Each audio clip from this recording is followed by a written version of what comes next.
Today we're learning part 4 of Erik Satie's Gymnopédie. The part we're learning today sounds like this.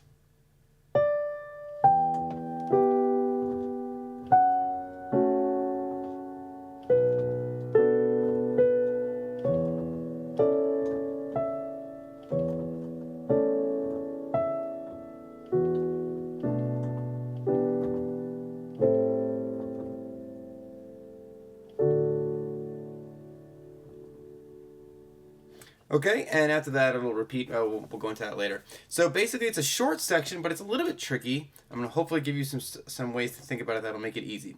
Anyway, the first thing you really want to learn is the right hand. And coming out of the last section, you're starting with this D, and that's going to lead you into the section that I'm teaching you. So there's this one little D here, and then your right hand jumps up to a G. And so we're going to learn just sort of the melody that the right hand plays to get this part. And it sounds like this.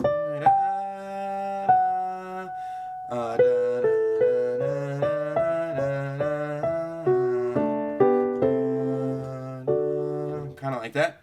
So what I'm going to do is show you the notes. I'm going to write out the notes above, and I'm going to talk you through them that your right hand plays until it starts playing chords. There's a part where it's going to start playing chords, and we'll get into that part later. So you start with this D, G. So you start with the G. You start with this D really that leads you into this section. So you've got like a D right at the end of the measure before, and then you've got a G for a count of 3. So G, 2, 3, and then F sharp, 2, 3. You play that with your 4, and then with your 2 finger, you're gonna come all the way down here to a B and play B, A, B, C sharp, D, E, again, C sharp, D, E, and then an F sharp. Okay, and now after this we're going to get into some chords. And now the other thing that I wanted to show you is that for this F sharp, if your hands are big enough that you can play this E with your pinky and then get your 3 finger all the way down to this F sharp, it'll make your life a little bit easier for what follows. What follows is this. So you really actually need to have these 2 fingers play this part. If you can't reach your 3 finger there, like for my hand, that's pretty close to maximum for my hand. I have pretty flexible fingers. You can play it with your 2, and what I do is I play with my 2, and then I switch to my 3. Now that's a little bit tricky. It's an advanced move for sure. You kind of want to like almost like squeegee it right over so that you can get this 2 finger freed up to play the next part. So here's the deal. If you can reach it with the 3, do that. If you can't, reach it with your 2 and try and find a way to switch your 3 over there without lifting up off of that note, okay? I sort of do it with like a shove, kind of like squeegee right off, switch-a-rooney, and then move on. The old switch-a-rooney move. So let me show that to you one more time a little faster, and we'll go into the chords. Okay, so you've got that D, G, 2, 3, F sharp 2, then down to the B, B, A, B, C sharp, D, E, C sharp, D, E, F sharp with that 3 if you can. Okay, and then you're going to go right into these sort of chord section where you're playing an A and a D. That's on the second beat of the measure, 3 beats at each measure. So the first beat is this F sharp, second beat is this A and the D. Now, what comes next, your 2 finger is going to stay where it is on that D. Your thumb is going to come up to a B, and you're going to lift off of this note, and with your pinky you're going to play a G. Okay, it's like an inverted G chord. So, those chords one more time. So,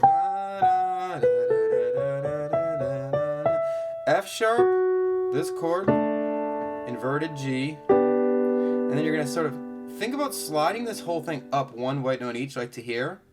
That's what you're thinking about, but then you're playing it with different fingers, and you're adding a C at the top. That's the next chord. Okay, it's like an inverted A minor chord. So you've got C, E with your 2 finger, an A with your 4 finger, another C with your 5 finger. Nice full chord. Okay, you're going to hold that for a count of 3. And then you're going to shift everything. It's kind of like shifting everything up 1 step. Okay? I mean, that is what you're doing. So this C becomes a D. Where were we before? The E becomes an F sharp. The G becomes an A. Were you playing a G? Oh, it's not exactly that. Anyway, you play a D, an F sharp, an A, and a D with your right hand. That's the last chord of that section, and you hold that for a count of 3.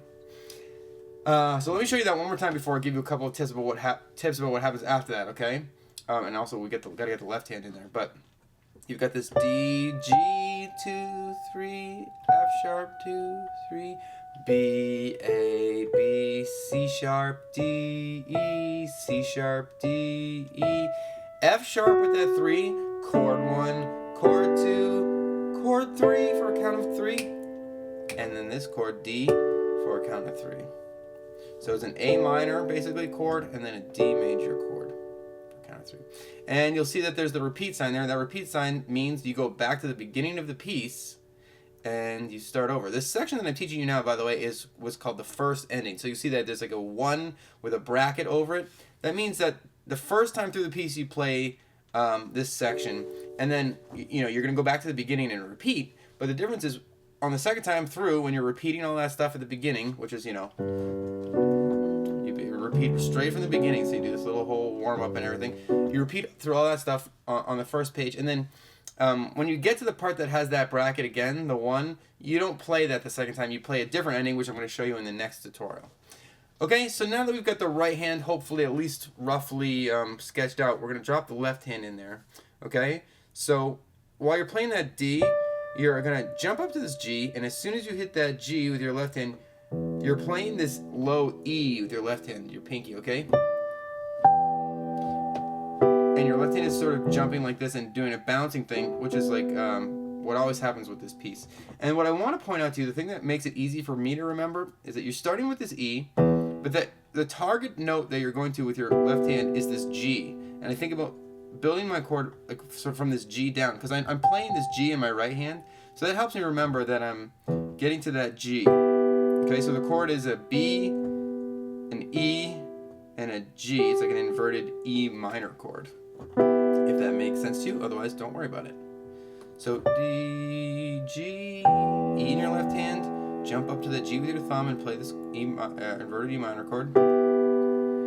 When you go to the F here, the F sharp, you're going to go to an F sharp in your left hand too, so that's going to help you too. They're the same note, they're just 2 octaves or 3 octaves away.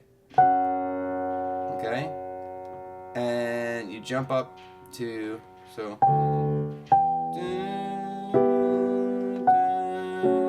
this chord will look familiar to you. You've got an A, a C sharp, and an F sharp. Okay, you come down to this B. When you come down to this B, you're also hitting a B with your left hand, so that actually kind of helps. Hopefully that's on the camera. I think that's just on the camera. So that low B there with your left hand. Okay, you're gonna play that B. You're gonna come up. When you play the A with your right hand, you're playing a B, a D, and an F sharp in your left hand. Back to the E in your left hand, and now for the next 3 notes, you're going to be playing this E in your left hand, okay? I mean, bouncing in between the chords, so like this. C sharp, E, and A, and I'm playing with my 1, 2, and 3 fingers. Back to that E, that's what I meant by the E. Repeat here. This time you have the same chord except you add this A. Okay, back to that E while you're hitting this F sharp, hopefully with your 3 finger, remember. Down to this E. Now here's the tricky part. For each one of these chord changes, it sounds like this, ready? So, you want to play the E in your left hand while you're playing that F sharp. When you're playing this first chord with your right hand, this A and the D here, you're playing a B in your left hand. When you switch to the third chord in your right hand, you're playing an E with your left hand. So you really, that one measure right there is worth practicing for a while. When you slide up to this inverted A minor chord here that you're playing in your right hand, you're going to slide your left hand to an A and a G. It's not a full octave, it's an A and a G, which I think gives a pretty nice quality to the chord, okay? So your left hand's playing A and G. And you remember that this right hand is going to move to this chord. It's going to sort of slide up to that D major chord. And the way I remember what my left hand does here is I bring my 2 finger down to where my pinky, what my pinky is playing here is that A. Two finger plays that A, and I remember that the rest of it falls into place. You've got a D, an A, and a D. It's like the 1, the 5, and the 1 of the D chord. Now, that's a lot of music mumbo jumbo. If that doesn't make sense to you, don't worry about it. It's not a big deal. Just remember, you're playing a D, an A, a D in your left hand, while that right hand is playing that D major chord. D, F sharp, A, and D. And that's the section. I'm going to show it to you with the left hand broken up without the right hand playing that melody part in there, so you can kind of see what the left hand does. I'll play it together and then you're going to have to go practice, okay? So you've got this low E up to that G with the chord built off the bottom. F sharp here. This familiar looking chord. Leave it at that. Down to a B. Down here, right? What have we got here? This sort of other familiar looking chord. Down to an E. That chord, remember the next chord's gonna be similar to that one. You just add something at the bottom, the A.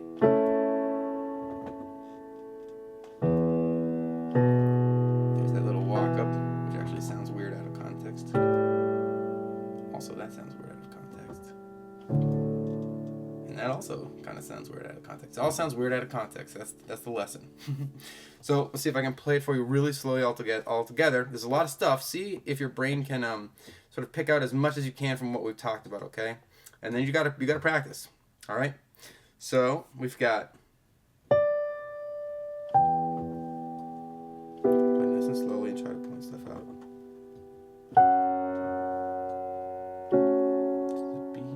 B in the left hand. Familiar-ish chord. E's now for a while. E again. Same chord as before with this A. Stretch down to that F sharp while you play this E chord, walk up sort of a thing. A and G in the left hand while you play this inverted A minor chord. Sliding up to the D major in your right hand while you're finishing with this in the left. This sort of basically D major chord in your left hand. Minus the 3. See, if I were to play this, it would also be that D major. And from there, you start the piece over again. G, G. Yeah, okay? So that's it. I know it's a tricky part. This part is tricky, but good news, it's really beautiful and fun to play. So I hope that helped you. Don't forget to rate, comment, and subscribe, and I'll see you next time.